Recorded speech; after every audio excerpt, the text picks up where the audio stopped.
Use one currency for the whole comparison. A 500,000 roll can lose to a 200,000 roll before you buy anything. Not on headline pay, the bigger number still wins there. It can lose on four things that shape real life. Cash that reaches you, what that cash buys locally, how much time the job takes, and whether you can actually get and keep the roll. That is why this is not a country ranking or a cheap living fantasy. So the useful question is simple. Which job leaves more usable money, time, and stability? Here are the rules. This is an illustrative global model, not tax, immigration, or career advice.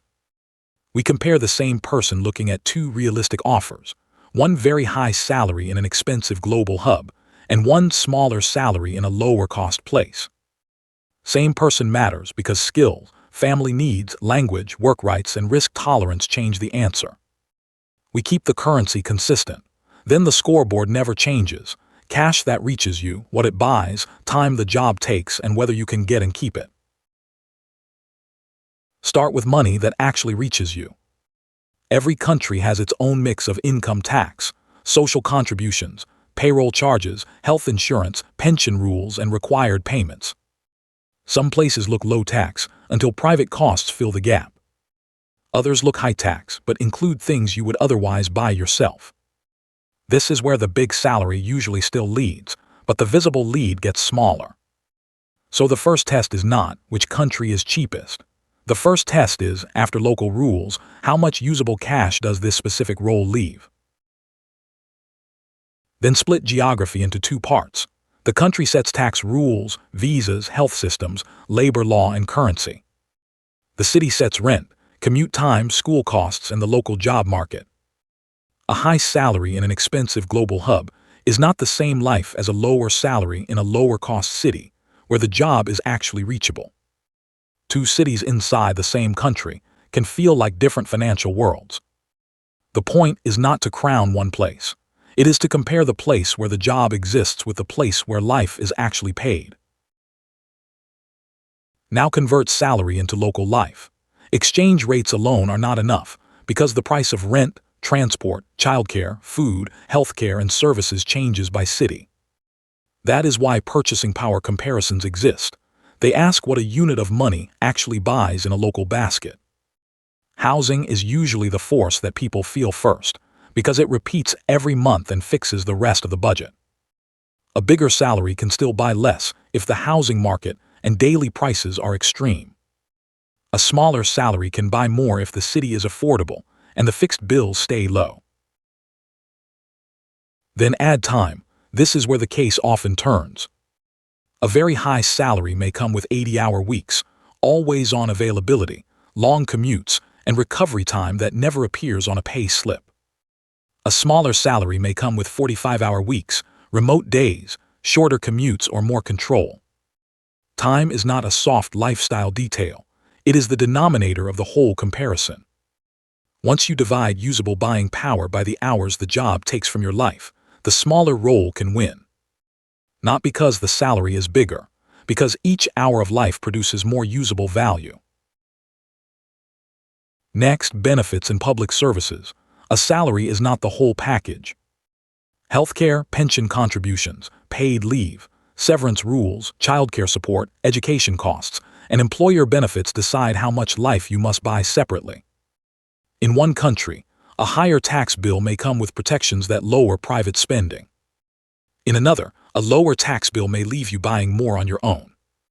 This is why two identical salaries can feel unequal even before rent.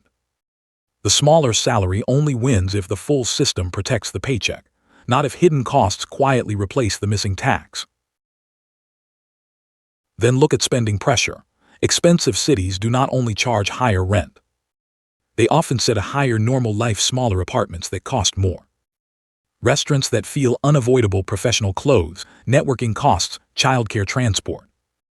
And paid convenience because everyone is tired. A lower cost base can protect savings only if the worker does not import the same high-spend habits. The trap is earning globally and spending like the most expensive version of your peer group. This is the second possible flip. The smaller salary can build more wealth if fixed costs and social pressure stay lower. Before the scoreboard, test access. A salary is not an option just because it appears in a city report. How many seats exist? Which credentials, language, license, visa, network, seniority, and company tier are required? Can a newcomer enter, or is the number mostly for insiders who already cleared the ladder? A 500,000 role in a global hub may be real, but reachable for a tiny group. A 200,000 remote or specialist role may also be rare.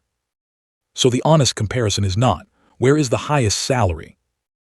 It is, where can this person realistically win the job and keep more afterward? Then ask how stable the income is. High-pay roles can depend on bonuses, stock packages, deal cycles, funding cycles, exchange rates, or one employer.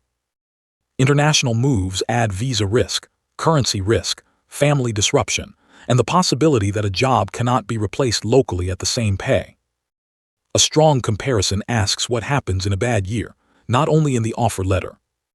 The smaller job can win only when the lower costs are paired with durable income. If the small role is fragile or the currency risk is large, the advantage can disappear. So what kind of smaller salary can win? Not a magic title and not a cheaper country by itself. It needs a structure, portable skill, realistic job access, legal right to work, strong benefits or public services, reasonable hours, low fixed costs, and a savings habit that survives the move.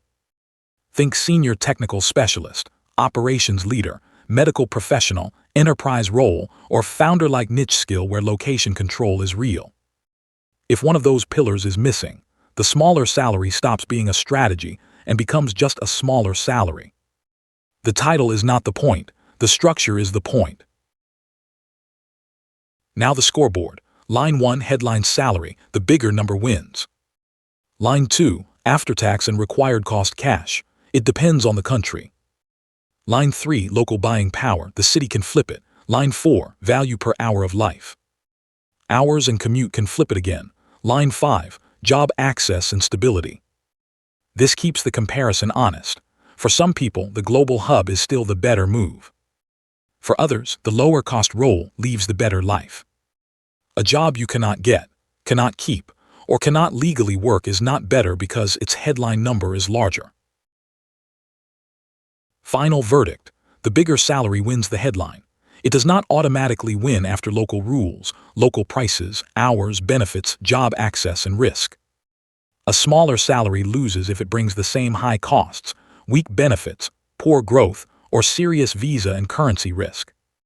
And a huge salary can absolutely win if it is stable, benefits-rich, reachable for you, and you protect your savings rate.